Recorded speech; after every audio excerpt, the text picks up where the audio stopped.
Romans 4 verse 2, for if Abraham were justified by works, he hath whereof to glory, but not before God. I do not understand how Roman Catholics are getting away with it. So let's say that the only time the explicit phrase faith alone is used in the Bible is in James 2, where it says we are justified by works and not by faith alone. The issue is, if you actually turn to that, you'll see that James is talking about Abraham. So he's saying that Abraham was justified by works. So it really should not be difficult, and certainly not contentious, to point out that we should interpret that in light of Romans 4, where Paul says, if Abraham were justified by works, so let's grant that Abraham was justified by works in the way that James says, then he would have a reason to glory, he'd have a reason to say, hey, look at how great I am, but not before God.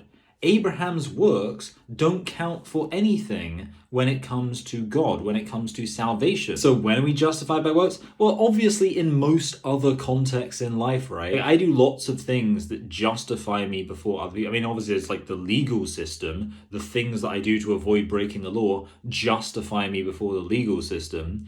If I'm having an interpersonal dispute with someone, the way I conduct myself, that might justify me before them or before other people who are observing what's happening. In fact, specifically the work that James 2 is talking about is the binding of Isaac. This is so embarrassing for Catholics, because this should be like a winning argument, right? Like, oh, the only time that faith alone, those explicit terms are in the Bible, is when it's saying we're not justified by faith alone. Oh, what a disaster. But actually, if anything, it seems like that was put there as a trap for Catholics. Because Catholics look at it and say, look, clearly this shows that our position is correct because the only explicit mention of faith alone is on our side. But then all you have to do is put a tiny bit of extra effort to look at the context of James 2 and then interpret that in light of the rest of Scripture. And you'll find this verse which tells us that if Abraham was not justified by faith alone, but was instead justified by works, then that was not before God.